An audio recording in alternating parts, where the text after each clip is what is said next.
16 വയസ്സില് തിരിച്ചറിഞ്ഞില്ല എന്ന് പറയുന്നത് എനിക്ക് പൂർണ്ണമായിട്ട് യോജിക്കാൻ പറ്റുന്നില്ല. കാര്യം ഇന്ന് നമ്മുടെ വ്യക്തികൾക്കെല്ലാം ഇന്റലക്ച്വൽ അക്യുമൻ ഉണ്ട്, നല്ല ബോധമുണ്ട്.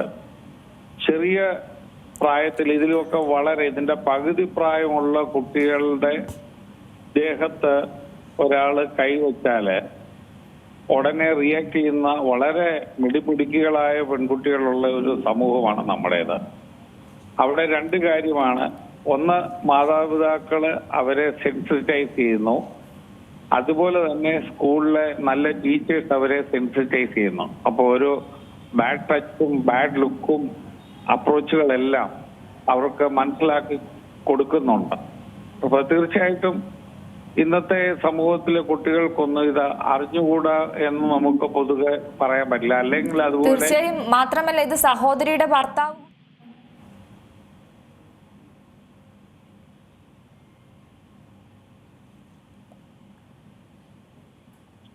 ഹലോ സർ കേൾക്കാമോ? ആ സഹോദരിയുടെ ഭർത്താവ് കൂടിയാണ് ഈ പെൺകുട്ടിയെ പീഡനത്തിന് ഇരയാക്കിയത്.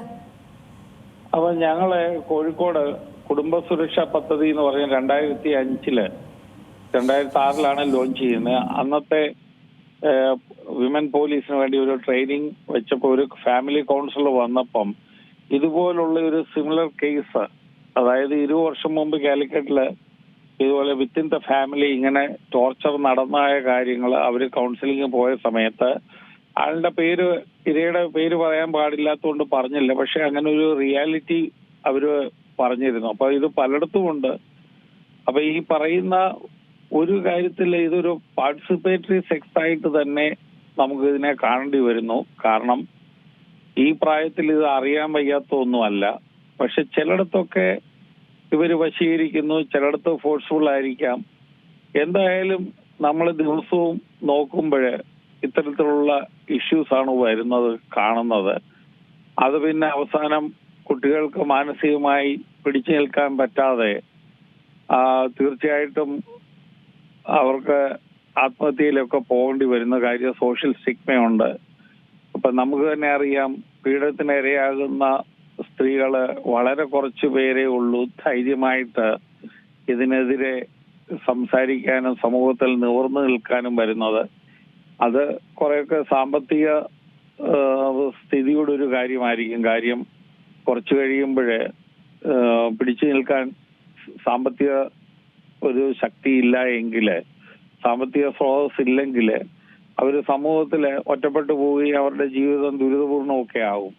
പക്ഷെ നമുക്കിപ്പോ ഇവിടെ ഉള്ള ഒരു പ്രശ്നം എന്ന് പറഞ്ഞാലേ ഇത് ദിവസവും അടിക്കടി വരുന്നു. ഇപ്പം ഈ മാസം തന്നെ എത്ര ഇതുപോലുള്ള ഇൻസിഡൻസ് ഉണ്ടായി എന്നുള്ളത് ആണ് ഏറ്റവും വലിയ ചോദ്യം. ഈ ചോദ്യത്തിന് ഉത്തരം കണ്ടെത്തേണ്ടത് സാമൂഹ്യക്ഷേമ വകുപ്പും കമ്മ്യൂണിറ്റി പോലീസിംഗുമാണ്.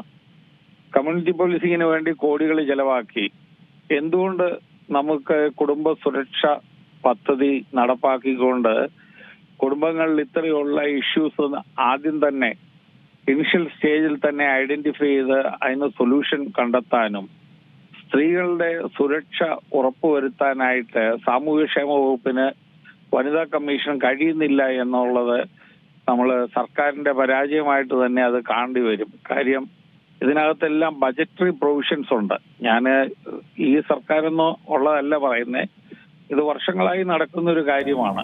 സർ, അത് തന്നെയാണ് സ്ത്രീ സുരക്ഷയ്ക്ക് വേണ്ടി മുന്തിയ പരിഗണനയാണ് സംസ്ഥാനത്ത് സർക്കാരും അല്ലെങ്കിൽ ഓരോ ഭരണ തലപ്പത്ത് വരുന്ന ആളുകളും ചെയ്യുന്നത്. പക്ഷേ ഇതൊക്കെ പ്രസംഗങ്ങളിലും പദ്ധതികളിലുമായി ഒതുങ്ങുന്നതാണ് കാണുന്നത്. പൊതുയിടങ്ങളിലും വീടുകളിലും സ്ത്രീ സുരക്ഷയ്ക്ക് വേണ്ടി പലതരത്തിലുള്ള കർമ്മ പദ്ധതികളുണ്ട്. പക്ഷേ ഇതൊക്കെ പദ്ധതികളായി ഒരു സ്ഥലത്ത് ഭദ്രമായി നിൽക്കുകയാണ്. പോലീസിന്റെ ഔദ്യോഗിക വെബ്സൈറ്റിലെ കണക്കുകളൊക്കെ നോക്കുമ്പോൾ ഞെട്ടിക്കുന്ന റിപ്പോർട്ടുകൾ തന്നെയാണ് ഇപ്പോൾ 2025 അവസാനിച്ചപ്പോൾ പോലും നമ്മൾ കണ്ടിരുന്നത്. അത് നിങ്ങൾ മാധ്യമ പ്രവർത്തകരെ ഈ ദുഃഖകരമായ ഈ സംഭവങ്ങളെ കണ്ടിട്ട് നിങ്ങൾ ഞെട്ടുന്നേ ഉള്ളൂ. പോലീസിലുള്ള ഉദ്യോഗസ്ഥന്മാർക്ക് ഇതിൽ ഞെട്ടലൊന്നുമില്ല. കാരണം ഈ ഇടയ്ക്ക് തന്നെ പോലീസിലെ എത്ര ഉദ്യോഗസ്ഥന്മാർ ഇതുപോലുള്ള ഇൻസിഡൻസിൽ പെട്ടു എന്നുള്ളതൊരു യാഥാർത്ഥ്യമല്ലേ. നമ്മള് കർണാടകയിൽ ഒരു DGPയുടെ കാര്യം കണ്ടു. ഇതുപോലെ തമിഴ്നാട്ടിലൊരു DGP ഒരു വനിതാ ഐജിയെ ഉപദ്രവിക്കാൻ പോയി. ഇവിടെയും അതുപോലുള്ള ഇൻസിഡൻസ് നടന്നു എന്നുള്ളത് ഒരു യാഥാർത്ഥ്യമാണ്. അപ്പം വെയില് തന്നെ വിളവ് തിന്നുന്ന നമ്മൾ കണ്ടു.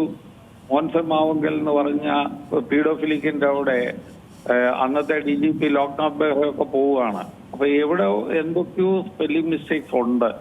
കാര്യം നയിക്കേണ്ടവരെ നയിക്കേണ്ട രീതിയിൽ നയിക്കുന്നില്ലാതെ വരുമ്പോൾ ഒരു സിസ്റ്റം. തീർച്ചയായും ഈ പറഞ്ഞു വരുന്നത് ഈ സ്ത്രീകൾക്കെതിരെയുള്ള ആക്രമണങ്ങൾ ഇങ്ങനെ വർദ്ധിക്കുമ്പോഴും അത് ചെറുക്കാനുള്ള അല്ലെങ്കിൽ അത് ചെറുക്കാൻ ആകാതെ വരുമ്പോൾ കണ്ണിൽ പൊടിയിടാനുള്ള ചെറിയ പദ്ധതികൾ മാത്രമാണ് സർക്കാർ നടത്തുന്നത് എന്നല്ലേ? തീർച്ചയായിട്ടും ലീഡർഷിപ്പാണ് ഏറ്റവും വലുത്. നല്ല ലീഡേഴ്സ് വന്നാൽ തീർച്ചയായിട്ടും ഈ സ്ത്രീ സുരക്ഷ എന്ന് പറയുന്നത് വലിയൊരു കാര്യമാകും. അപ്പം ഒരു പരിധിവരെ ലീഡ് ചെയ്യുന്നവരുടെ മൊറാലിറ്റി ഒരു വലിയൊരു ഭാഗമാണ്. അവര് മോറലി സൗണ്ട് ആണെങ്കിൽ അവര് സൊസൈറ്റിയുടെ മൊറാലിറ്റി, ഒരു ടോട്ടൽ മൊറാലിറ്റിയെ പറ്റി അവർ കണ്ടുകൊണ്ട് ഇത്തരത്തിലുള്ള ഇൻസിഡൻസ് ഉണ്ടാകാതിരിക്കാനുള്ള റെമഡിയൽ മെഷേഴ്സ് കാണും. ഇതിനൊക്കെ ഉടൻ തന്നെ ഇവിടെ ക്യാബിനറ്റിൽ മീറ്റിംഗ് കൂടുകയും ഉന്നത ഉദ്യോഗസ്ഥന്മാരുടെ മീറ്റിംഗ് കൂടുകയും ഇതെങ്ങനെ റെഡ്യൂസ് ചെയ്യാമെന്നും ഈവൻ ഈ കാര്യങ്ങളിലൊക്കെ കൗൺസിലേഴ്സിന്റെ ആശാ വർക്കേഴ്സിന്റെ ഒക്കെ സഹായം തേടണം. കാരണം തീർച്ചയായും അത് തന്നെയല്ലേ സാർ, പലപ്പോഴും പോലീസ് അകമ്പടിയിൽ ഒരു ദിവസം മാത്രം നടക്കുന്ന ഒരു പെട്രോളിംഗ്, രാത്രി നടത്തം മാത്രമല്ലല്ലോ വേണ്ടത്. കാരണം അങ്ങനെ വന്നില്ലെങ്കിൽ ഈ സ്ത്രീ സുരക്ഷ എന്നത് വെറും ഒരു സ്വപ്നം മാത്രമായി മാറും. സാർ സൂചിപ്പിച്ച പോലെ തന്നെ ആശാ വർക്കർമാരുടെയൊക്കെ പ്രവർത്തനം കൂടുതൽ കാര്യക്ഷമമാക്കണ്ടേ? കാരണം അവർക്കാണ് കൂടുതൽ ആളുകളിലേക്ക് ഇഴകിച്ചെന്ന് ഇടപെടാൻ സാധിക്കുകയുള്ളൂ, കൂടുതൽ കാര്യങ്ങൾ ചോദിച്ചറിയാൻ സാധിക്കുകയുള്ളൂ. ഈ കുട്ടി 16 വയസ്സ് മുതൽ ലൈംഗിക പീഡനത്തിനിരയായി എന്ന് പറയുമ്പോൾ ആ കുട്ടിയുടെ കുടുംബത്തിനെതിരെയും പരാതിയും അല്ലെങ്കിൽ ആ ഒരു സാഹചര്യം നമുക്ക് വ്യക്തമല്ല. എന്നിരുന്നാൽ പോലും ആ കുടുംബത്തിനെതിരെയും അന്വേഷണം നടക്കേണ്ടതില്ലേ? അല്ല, തീർച്ചയായിട്ടും ഇതിനകത്ത് ഏറ്റവും വലിയൊരു സങ്കടകരമായ കാര്യം എന്ന് പറയുന്നത് ഇങ്ങനൊരു ഇൻസിഡന്റ് ബോക്സ് വന്നാല് ഇതിനകത്ത് ബയോളജിക്കൽ എവിഡൻസ് കിട്ടാനായിട്ട് വളരെയധികം പാടാണ്. കാര്യം ബയോളജിക്കൽ എവിഡൻസ് സെക്ഷൽ ഒഫൻസിൽ ഇത് പെരിഷബിൾ ആണ്. അത് നഷ്ടപ്പെട്ടു പോയി കഴിഞ്ഞാൽ അത് എടുത്തിട്ട് കോടതിയിൽ കൊടുത്ത് ഇത് കറക്റ്റായിട്ട് എസ്റ്റാബ്ലിഷ് ചെയ്യാനുള്ള ഒരു പാട് വരുമ്പം പലപ്പോഴും ബെനിഫിറ്റ് ഓഫ് ഡൗട്ട് പ്രതികൾക്ക് കിട്ടിപ്പോകുന്ന ഒരു അവസ്ഥ ഉണ്ടാകും.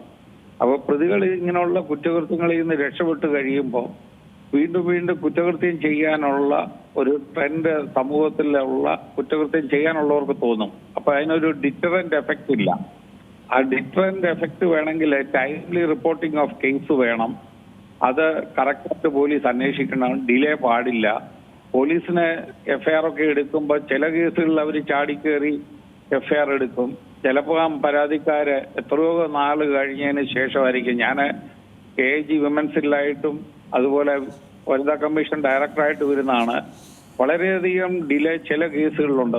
ഞാൻ ഓരോ ഇൻസിഡൻസ് പറയുന്നില്ല, ഇത് പൊതുസമൂഹത്തിന് അറിയാവുന്ന ഒരു യാഥാർത്ഥ്യമാണ്. സുപ്രീം കോടതി തന്നെ പറഞ്ഞിട്ടുണ്ട്, വിജയൻ വേഴ്സസ് സ്റ്റേറ്റ് ഓഫ് കേരളയിലെ ഡിലേ ഇൻ രജിസ്റ്ററിംഗ് കേസ്, അതിന് സുപ്രീം കോടതി തന്നെ പറഞ്ഞു. അപ്പൊ ഈ പറയുന്ന കാര്യങ്ങളൊക്കെ ഇല്ലാതാക്കി വളരെ നല്ല രീതിയിൽ ചെയ്യുന്നില്ലെങ്കിൽ ഇതുപോലുള്ള ഇൻസിഡൻസ് ഇവിടെ വർദ്ധിക്കുകയും ചെയ്യും. സ്ത്രീകളുടെ ഇടയിൽ പ്രത്യേകിച്ച് കൊച്ചുകുട്ടികളും പാവപ്പെട്ട വീട്ടിലെ കുട്ടികൾക്കും സുരക്ഷിതത്വം ഇല്ലാത്ത ഒരവസ്ഥ ഉണ്ടാകും. അത് നമ്മുടെ ഭാവി കേരളത്തിന് സന്തോഷകരമല്ലായിരിക്കും എന്നാണ് എൻ്റെ ഒരു ചിന്ത.